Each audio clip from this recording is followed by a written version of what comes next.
17h00. Yeah.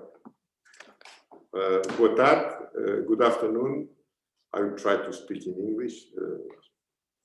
I'm here with Bruno Monsaingeon and Piotr Anderszewski. We are here confined in Sintra. We had to change like all the schedule of the festival, and now I think it will, because we don't have anything to do, except Piotr has always things to do, but we are here for half an hour more or less to speak about what you are coming to do at the festival, and to talk about what Bruno will show here, and as well about your work. How did you start, doing all these incredible documentaries? We're going all the way back? No, just to tell why you started and why these pianists, why you choose them. This particular pianist? No, the ones that you, Piotr, Richter, anyway, all these Van Gould. Well, I will tell you that there's one characteristic which unites them all. Yes. And I think, that's my feeling, is that they all go beyond the instrument that they play. So they're not limited to the instrument. It goes way, way beyond. So that the music involved in that kind of approach is also very specific, I would say.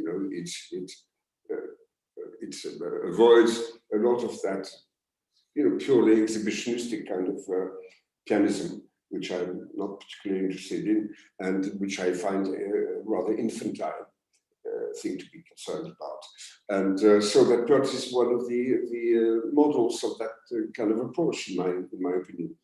And you made with him three documentaries, no? One on Piotr? On Piotr. One documentary and two. Well, we started out with the Diabelli Variations by Beethoven. Yes. Which is not completely a documentary, in that there's just a little documentary part at the beginning, and then there's the complete performance of the Diabelli Variations, which is one of the most challenging pieces of music ever written for the keyboard. That's one thing. Then we filmed two Mozart concertos in Warsaw. Then there's that huge documentary called The Unquiet Traveler, taking our inspiration from Pessoa, yes. Unquiet. Okay. And finally, we did a little 20 minutes, is it 20 minutes, 2 minutes film, I think, about some Schumann pieces. We are going to show these. And we will show them, and we will discuss that after the show. Yes. So that's what we've been embarked upon so far. So far, I mean, because we've got lots of things to do now, and which I mean, that's my ambition, and I hope that Piotr has already recorded all the pieces, but it's a fantastic challenge, and I hope that we can do something about it. It has to do with the Wohltemperiertes Klavier by Bach, well-tempered clavier. So that's. But how did you meet together? When? The first time? We met in Paris through a very dear friend, Paulo. It's a Hungarian pianist who I know since I'm a child, and I'm half Hungarian, so we used to spend lots of time there. And so I met Paulo when I was, I think, 5 or 6. And he was traveling, I think, to Asia via Paris. He spent the evening with me, and he told me, I'm going to see Bruno. He's making a film about Richter, which I had no idea Bruno was in Paris. I had no idea he was making a film about Richter. I thought Bruno was Canadian for some reason. I was convinced he was Canadian, and he was living in Canada. So because you were associated with Van Gould to such an extent. So I said, well, we come to Paris to see Bruno. He said, yes, in fact, if you'd like to come with me, because he's going to show me some, he's a very passionate guy. So he wanted to see the rushes. He wanted to see what Bruno is editing. You know? He's literally obsessed. Yes, and he was obsessed with Richter. Yes, yes. So we went. And well, so they came at 2 o'clock in the morning at my place, and it went all the way until 5, 6 o'clock. It seemed the rushes of Richter. Yes. No. No, you were showing us rushes. No, I did show a few things, you know, because he was, let's say, because I said to Balázs, you know, Chocolate, this wonderful pianist, that I didn't have any time. I was too completely, you know, concerned and concentrated on my work. I was editing the film at that time, and I said, you know, I cannot see you until 2 o'clock in the morning, and then only for a few minutes, because I really don't have the time. And so Balázs said, I've got a Polish friend of mine who lives in Paris, and I'm staying at his place, and could I bring him along? And so I just heard about his name, but I had never seen one of them. And that was the first encounter, and which developed right away, very quickly, because this was at a time when I was also moving out of the place where I was living, and so for a period of 6 months I was sort of roaming about the place, changing places until I got into my new abode. That was in the end of the 90s, no? That was in 1997. Or 98. No, when we met was. Well, we met in 97, but and then the film about Richter was shown at the Louvre, you know, in Paris, and Piotr called me after 3 months after we met, and then we started seeing one another quite a lot. That was literally in the beginning, and then there was that astounding moment when Piotr came to my place. And he was very excited, and he started playing the whole of Missa Solemnis by Beethoven by heart. By heart, of course. He could do that with any number of musical scores. And he said to me, look, let's make a film about Missa Solemnis, which I would conduct. And so I also was very most impressed after that. And I went to see my producer, Pierre-Olivier Bardet, and said, look, I want to make a film about Missa Solemnis by Beethoven with Piotr Anderszewski. And I remember Pierre-Olivier saying to me, you don't have another $2 million project to offer me. Because he was just finally managing that very difficult film about Richter. You know, so he, and this is the reason why we changed from the Missa Solemnis to the Diabelli variations. We were more modest. It was not $2 million, it was 1.5. Yeah, that's right. And only one piano. Only one piano. And what happened too was that when we actually finished the shooting of the film, I remember very clearly, this was our 747th take. And yes. And I said to you know, we have to stop now. The studios, we don't have any more studios. And then I said to Piotr, would you like it if we carried on for about 2 years? And so Piotr said, yes, please. No, he played not all variations. There are 747 times. Not quite. Not all. No. Some, you know, they were. Well, it went from let's say 4 seconds to 1 hour. 10 minutes or 1 hour seconds. Yeah. 1 hour, it couldn't have been more because the whole thing. No, so 1 hour I played the whole piece. Yeah, 1 hour and 2 minutes. 1 hour and 2 minutes. And after, when we edited the variation, you was involved in the editing, or And how? That was a nightmare for Bruno. Well, you know, there's always, when you make this kind of movies, it's a very difficult balance between the image and the sound. So, yes. What I would like to hear in terms of quality of playing doesn't always match what is on the camera. So there's all sorts of ways to try to match them, and that's and also things I hear musically which I really don't like aren't necessarily that important. Even for Bruno, but extremely extremely fine ear. But of course, if you hear yourself in the piece you've worked it could be different. Yes. Yeah. it's very different. So for example, there is a detail I find just impossible musically, you know, but it happens that actually for Bruno's conception, it really worked. So it's a difficult.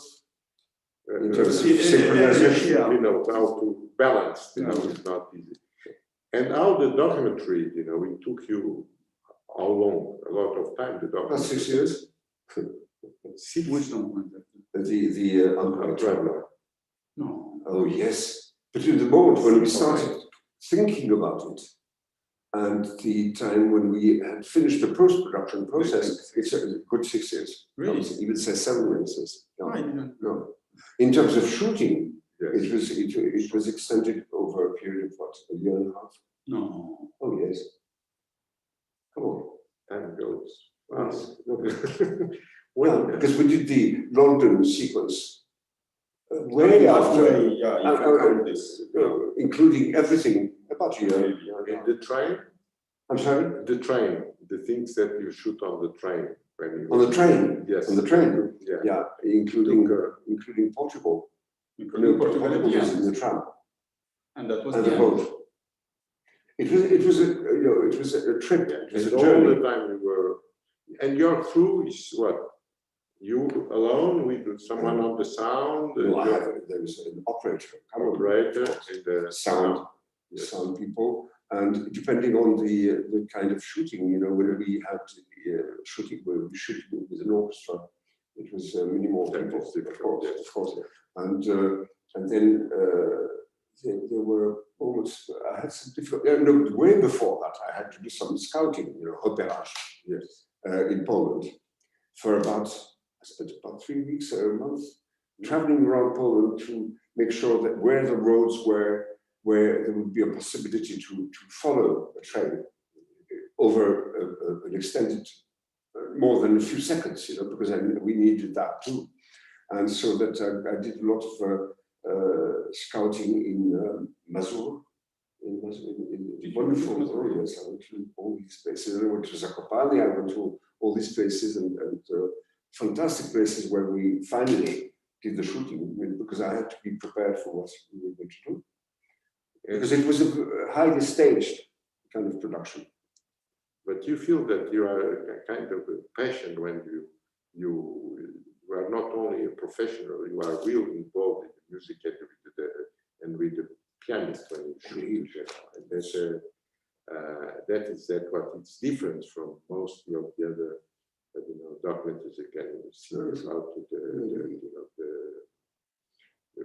pianist in this case. Menuhin, I didn't see yet. You know, I'm going to see it. Oh, you haven't seen the menu? Not yet. But what we're going to show is something very special. You know, because with Yehudi, I did about 15 films altogether. And the one that we are going to show is a conversation piece. It's only conversation, which is in itself a highly cinematic genre, you know, something very, very special. I want really to discover that. And that was the result of all the leftovers of the Russians, from what I had done with him over a period of quite a few years too. So that's. And when he prepares to, when Piotr is anxious, like it was in a concert, or for you it's easier when you do a documentary about you and you have to play and you know that you can, if you don't like, come back and everything is different than when it's a concert now, because in the concert everything is there. Yes, it's not comparable. It's not comparable at all. Of course, it's easier. There is hardly something. Well, recording is also very difficult because things stay, and you have this responsibility and this consciousness that actually whatever will stay, you can't really change it later. So, but with the shooting, for me, it's not that difficult. It's more hard work for you. It was perfectly. Now it's easier because now he was director as well. He made Yes, documentary. Now he knows what is to be in the other side of that. But it it depends really on the type of shooting that is involved. Because what we did with the Schumann film is something very special because the sound was pre-recorded. Oh. So Piotr had spent about 5 years, I think, in 50 sessions, being just about happy with the results, you know, for 20 minutes of music. And it actually with the Gesang de Feu, you know, the Chant d'Aube in French, and the canon variations canons etudes by Schumann, which were written for piano with pedals, you know, just like an organ, and which Piotr arranged and made it possible to be played by just one piano with 2 hands only. And so these are very secret pieces by Schumann. But we will make comments about the whole thing. What is really strange and incredible that you spend an enormous, to do, something that you are happy with. It takes you so long, like a blockbuster for the Americans. It's exactly 5-6 years to arrive to something that finally you can show. You dedicate yourself, both of you, about 5-6 years for this perfection. This is amazing because with this repertoire too, with the kind of repertoire that you tackle, well, it makes me shiver. And now you are, a record is coming out. Yes, with this well-tempered clavier, Bach, Preludes and Fugues. I made a choice of those pieces and put them in an order which I thought works, yes, it was very, very, very difficult. And it's done now, yes. So now it's done. It's done. Yeah. You don't are going to call them to say that you have to change everything. No. This, I think I'm quite responsible in that way. Once it's finished, it's finished. But that makes it harder to finish something. But once it's done, it doesn't belong to me anymore, actually. I don't want to listen. No, you don't listen to. You don't listen anymore. You never listen to a record. No, never. I should not say never. But I'm just not interested. Well, he spent so many hundreds of hours just doing editing, playing and editing, so it's quite natural. But what I mean is that you're not indifferent to its existence. No. Because I tend to be just the other way around. When I finish something, this is when I start being unhappy. Really? Because I would like to make changes. All the time? Well, yes, because the trouble with with the editing process and the rest is that you are under the pressure of time. And very often, you would like to have some distance. And you would like to come back to it 6 months later, 5 years later, 10 years later. And I know a lot, but many of the films that I've been directing, there are things which I would like to change today, which at the time didn't strike me as a necessity. So you keep seeing them? Well, I have occasions to see them simply because we have some showings, screenings. And one of the things that is as well, that you are involved as well, afterwards is how to make them to be seen, to the show and everything, because it's something that to become part of the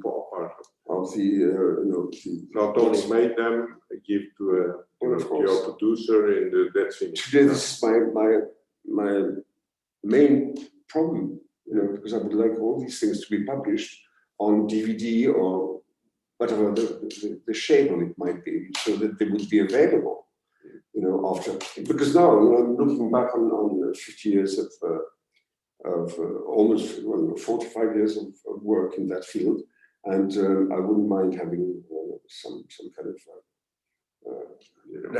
something left, because what we are doing actually is that we have that strange, maybe vain hope of these things living forever, in a way. Not forever, but at least to stay. Yeah, but that I think that is something that if you are so involved in what you do, you really it's the case with everybody. Everybody wants it, and you feel that it's, I don't know, something changed. If you have a project now, it's more difficult than it was in the past to make it exist. I don't know, because I've always bumped into enormous difficulties trying to get these things produced. Today, it might be more difficult in the sense that we still need television. And television is completely incompatible with what I'm doing, literally. Is not the same. Because television is consumption. Yes.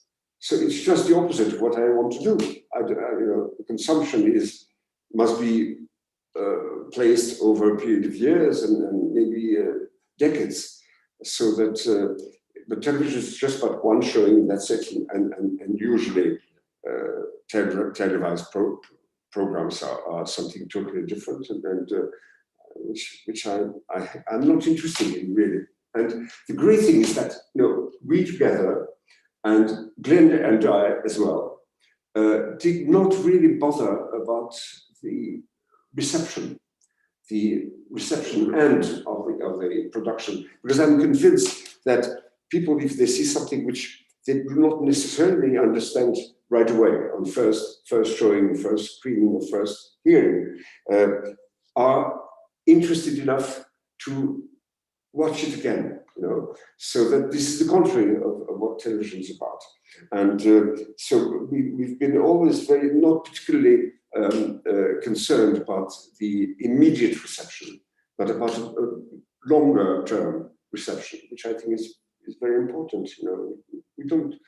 You don't have to have in mind the immediate accessibility of these productions, given the fact that there's enough emotional power so that people will return to these things in order to, look, I mean, this is the true of any cinema director, I suppose, because we are so involved in what we're doing that, of course, I mean, we would like everybody to have the same kind of involvement. It's impossible to.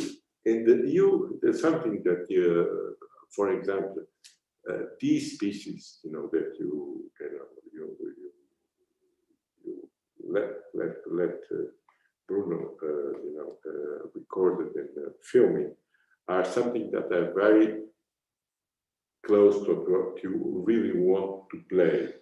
But sometimes, when in the concert world, sometimes are you playing pieces that you are not so keen, but for example, the organizers want you to do, or something like that, or you only choose, what you really want to play? Yes, so no, it's out of the question to play something because somebody chooses it. The bigger problem is for me to choose something.